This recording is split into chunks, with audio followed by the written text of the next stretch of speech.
Around the World in 80 Days, Chapter 30, in which Phileas Fogg simply does his duty. 3 passengers, including Passepartout, had disappeared. Had they been killed in the struggle? Were they taken prisoner by the Sioux? It was impossible to tell. There were many wounded, but none mortally. Colonel Proctor was one of the most seriously hurt. He had fought bravely, and a ball had entered his groin. He was carried into the station with the other wounded passengers to receive such attention as could be of avail. Aouda was safe, and Phileas Fogg, who had been in the thickest of the fight, had not received a scratch. Fix was slightly wounded in the arm, but Passepartout was not to be found, and tears coursed down Aouda's cheeks. All the passengers had got out of the train, the wheels of which were stained with blood. From the tires and spokes hung ragged pieces of flesh. As far as the eye could reach, the white plain behind, red trails were visible. The last Sioux were disappearing in the south along the banks of the Republican River. Mr. Fogg, with folded arms, remained motionless. He had a serious decision to make. Aouda, standing near him, looked at him without speaking, and he understood her look. If his servant was a prisoner, ought he not to risk everything to rescue him from the Indians? "I will find him, living or dead," said he quietly to Aouda. "Ah, Mr. Fogg," cried she, clasping her hands and covering them with tears. "Living," added Mr. Fogg, "if we do not lose a moment." Phileas Fogg, by this resolution, inevitably sacrificed himself. He pronounced his own doom. The delay of a single day would make him lose the steamer at New York, and his bet would certainly be lost. But as he thought, "It is my duty," he did not hesitate. The commanding officer of Fort Kearny was there. 100 of his soldiers had placed themselves in a position to defend the station should the Sioux attack it. "Sir," said Mr. Fogg to the captain, "3 passengers have disappeared." "Dead?" asked the captain. "Dead or prisoners? That is the uncertainty which must be solved. Do you propose to pursue the Sioux?" "That is a serious thing to do, sir," returned the captain. "These Indians may retreat beyond the Arkansas, and I cannot leave the fort unprotected." "The lives of 3 men are in question, sir," said Phileas Fogg. "Doubtless, but I cannot risk the lives of 50 men to save 3. I don't know whether you can, sir, but you ought to do so." "Nobody here," returned the other, "has a right to teach me my duty." "Very well," said Fogg coldly, "I will go alone." "You, sir?" cried Fix, coming up. "You go alone in the pursuit of the Indians? Would you have me leave this poor fellow to perish, him to whom everyone present owes his life?" "I shall go." "No, sir, you shall not go alone," cried the captain, touched in spite of himself. "No, you are a brave man. 30 volunteers," he added, turning to the soldiers. The whole company started forward at once. The captain had only to pick his men. 30 were chosen, and an old sergeant placed at their head. "Thanks, Captain," said Mr. Fogg. "Will you let me go with you?" asked Fix. "Do as you please, sir, but if you wish to do me a favor, you will remain with Aouda, in case anything should happen to me." A sudden pallor overspread the detective's face. Separate himself from the man to whom he had so persistently followed step by step? Leave him to wander about the desert? Fix gazed attentively at Mr. Fogg, and, despite his suspicions of the struggle with which was going on within him, he lowered his eyes before the calm and frank look. "I will stay," said he. A few moments after, Mr. Fogg pressed the young woman's hand, and, having confided to her his precious carpet-bag, went off with the sergeant and his little squad. But before going, he said to the soldiers, "My friends, I will divide $5,000 among you if we save the prisoners." It was then a little past noon. Aouda retired to the waiting-room, and there she waited alone, thinking of the simple and noble generosity, the tranquil courage of Phileas Fogg. He had sacrificed his fortune and was now risking his life, all without hesitation, from duty and silence. Fix did not have the same thoughts, and could scarcely conceal his agitation. He walked feverishly up and down the platform, but soon resumed his outward composure. He now saw the folly of which he had been guilty of letting Fogg go alone. What! And this man, whom he had just followed around the world, was permitted now to separate himself from him? He began to accuse and abuse himself, as if he were director of police, administering to himself a sound lecture for his greenness. "I have been an idiot," he thought, "and this man will see it. He is gone and won't come back. But how is it that I, Fix, who have in my pocket a warrant for his arrest, have been so fascinated by him? Decidedly, I am nothing but an ass." So reasoned the detective, while the hours crept by all too slowly. He did not know what to do. Sometimes he was tempted to tell Aouda all, but he could not doubt how the young woman would receive his confidences. What course should he take? He thought of pursuing Fogg across the vast white plains. It did not seem impossible that he might overtake him. Footsteps were easily printed in the snow, but soon under a new sheet every imprint would be effaced. Fix became discouraged. He felt a sort of insurmountable longing to abandon the game altogether. He could now leave Fort Kearny Station and pursue his journey homeward in peace.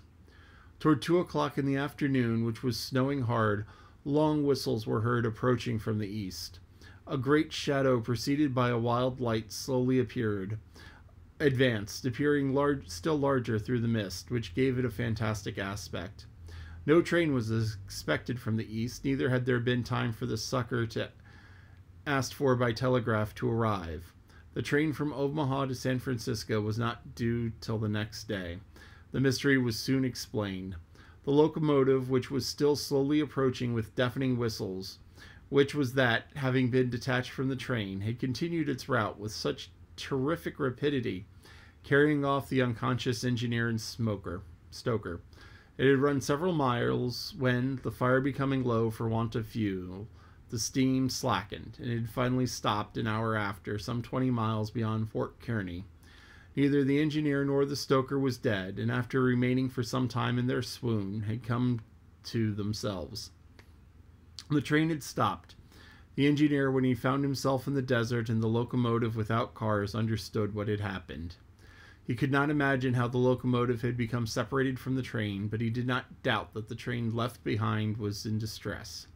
He did not hesitate what to do.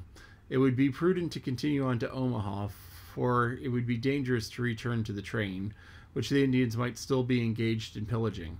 Nevertheless, he began to rebuild the fire in the furnace. The pressure again mounted, and the locomotive returned, running backwards towards Fort Kearny. This it was which was whistling in the midst. The travelers were glad to see the locomotive resume its place at the head of the train. They could now continue the journey so terribly interrupted. Aouda, on seeing the locomotive come up, hurried out of the station and asked the conductor, "Are you going to start?" "At once, madam." "But the passengers, our unfortunate fellow travelers?" "I cannot interrupt the trip," replied the conductor. "We are already 3 hours behind time." "And when will another train pass here from San Francisco?"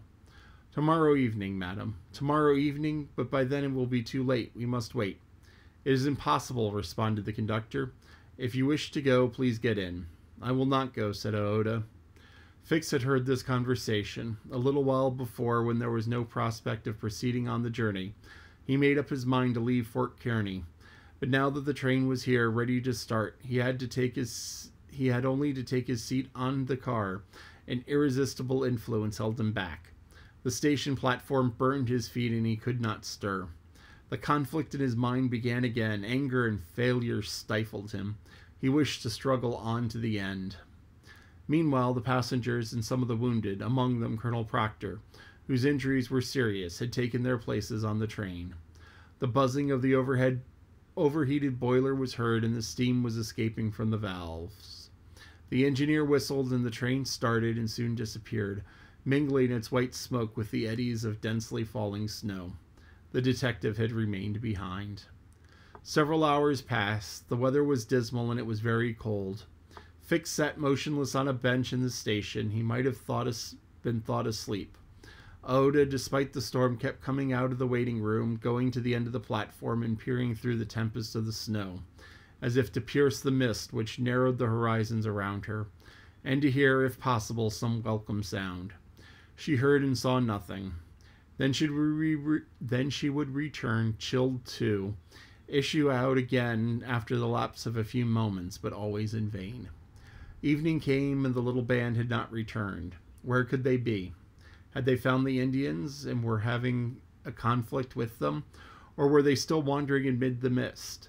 The commander of the fort was anxious, though now he tried to conceal his apprehensions.